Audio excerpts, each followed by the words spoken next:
everybody, welcome to my 200% faster cast rate lightning sorceress. This time it's all about Nova, and I want to show off some survival with energy shield first.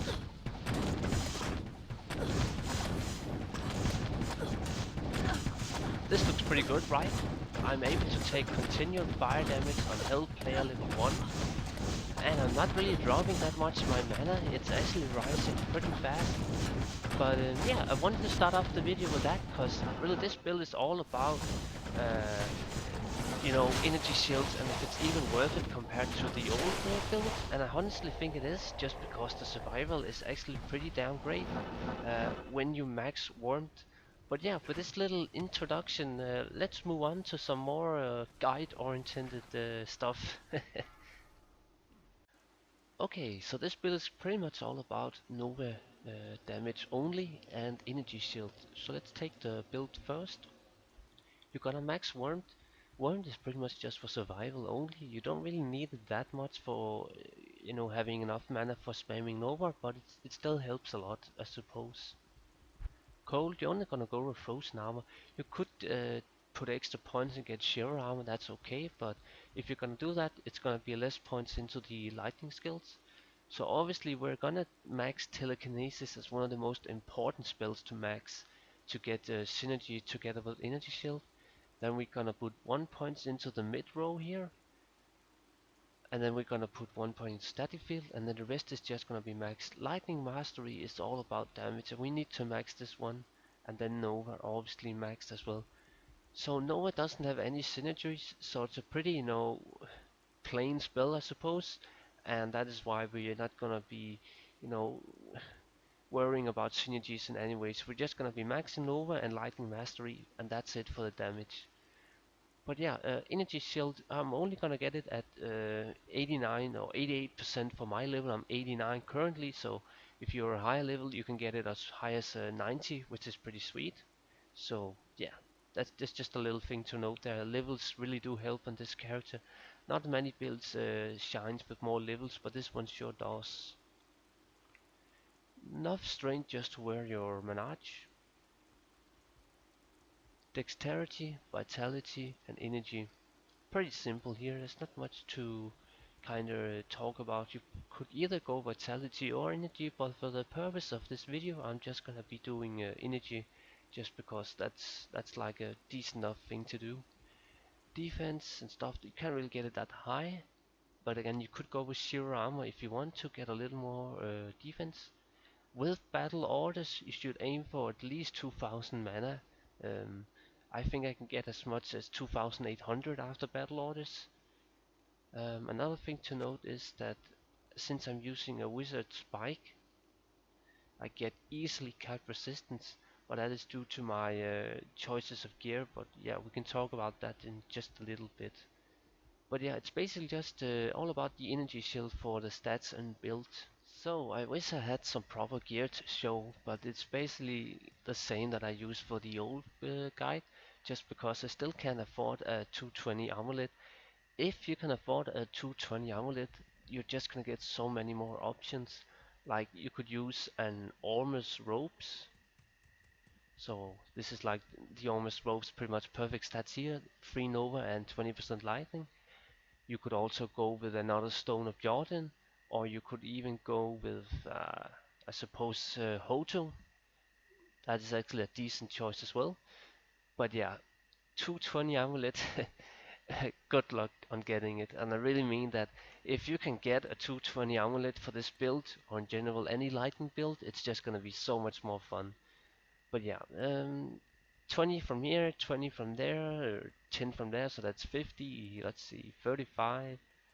Yeah, so that's like 150 from these, and these goes up to another 50%. So it's 200% in total. It's just very hard to get 200% faster cast rate without using very crappy gearing options such as a wizard spike. And then obviously, other weird choices. But I will, however, mention that wizard spike is actually not that bad, just because it increases your maximum mana plus mana based on character level, regen, and resistance. It's actually pretty damn insane weapon for this specific build. So that is why I'm quite happy with it. And if I was gonna get a 220 amulet, I would probably just go with an Ormus ropes, because I don't really need the resistance anyways from this one, which would make the Ormus ropes really great option. But yeah, that's pretty much it for the gear choices. And again, you should definitely try to get boots like these. Very great stuff, especially with the faster hit recovery. Yeah, I should also mention here again, faster hit recovery. We're going for the 86th point of faster hit recovery. So that is 56 from these two items, and then we have two faster hit recovery skillers, and then some. Yeah, these should probably, be, if you could, these could probably just be life or something, and then obviously we go with some pretty high mana and life small charms, and decent of torch and an Ilios. But yeah, pretty simple there. I can also quickly go over the merc, obviously as the Infinity, using still my weird setup with the charm rune in Daryl's Visage, but yeah, there's not much more to say about that. So, I think actually that was pretty much it for the gear. Don't think there's much more to cover really, so the next up is gonna be some gameplay, and I think I'm just gonna try to find some like 8-player public game where I can just play on my own, and let's see how the survival and damage is for such a high player game. Because obviously on one player, this build will rape anything. I can just quickly, like, there's no point in playing on one player. This is you know, two hitting mobs pretty much. So yeah, as you see, it's gonna do anything on one player extremely efficient and fast. There's never gonna be any problem there. So I think I want to end the video with some gameplay, hopefully on some high player game. But yeah, that was it for this little part. So in a good game now, this is a full game with 8 players in total, so the mobs health and damage is gonna be quite high. With it's actually surprisingly high. I thought it was only at like 2,800, but yeah, with really good gear, you should be able to get like 3,000 mana, I suppose, which is actually a bit of a surprise to me. I thought it would be a bit under 3,000, but yeah, this is pretty decent. And since I have life and these skillers are pretty high, I'm actually gonna reach almost 1,000 health, which is gonna help for the spike damage, because obviously energy shield absorb 88%, so there's gonna be some damage to life always. But yeah, let's go for some.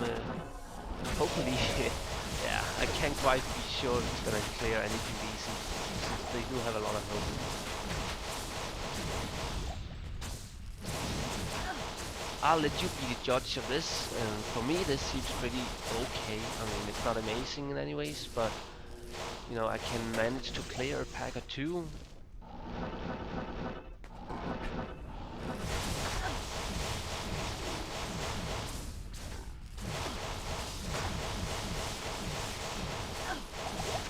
Perhaps this build needs static field to be just a little decent, and I don't know really what really can be considered decent, but yeah, I think I'll actually just quickly rebind my static field to something a little more durable. Let's see.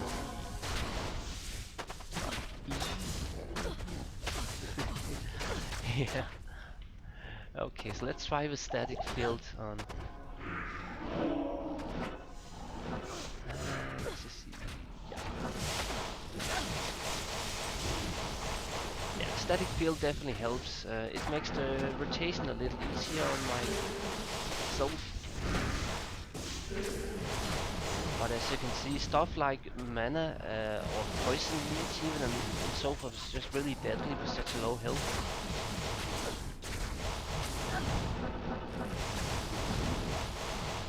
Yeah, I definitely don't like getting poisoned with such low health.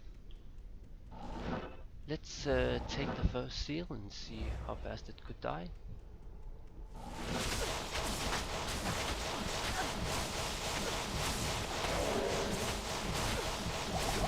Oh, they have a lot of health. That sure did not go very fast at all. Let's move on to, I think I'll take the Lord They Says and see if I'll just even manage to do decent on it.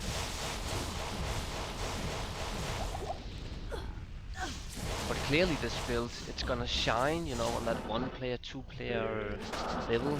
It's just not really gonna be able to do too much damage on higher levels. Oh man, my Merc dies from the attack almost now.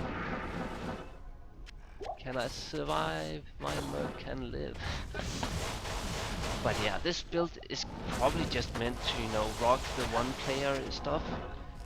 It's not really a multiplayer game because it's also, you know, multiplayer is gonna do more damage and it's just a little more risky,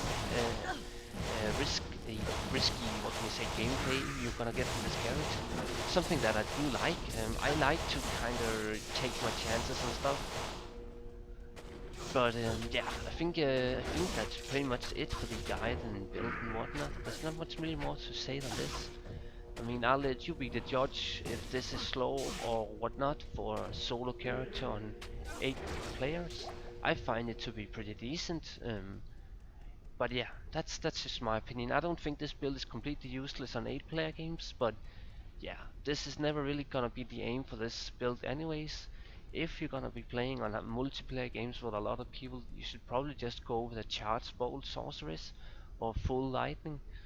Another thing to note is that Charge Bolt, even with only 19 skills and synergies and the skill itself, is actually more damage on single target than Nova, which is a bit of a surprise. But yeah, Charge Bolt just does so much damage on single target, and honestly, there's just nothing that can compete with this skill on a single target for any of the sorceress's skills.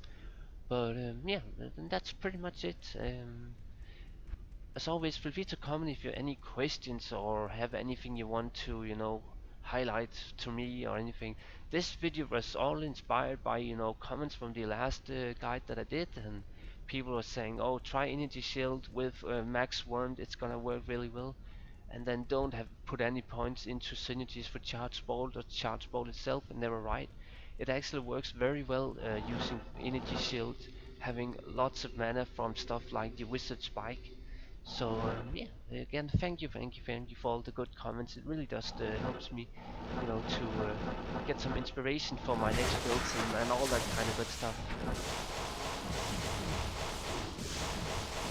But yeah, I think I will pretty much just end it with that. And as always, have a good one and see you in the next video.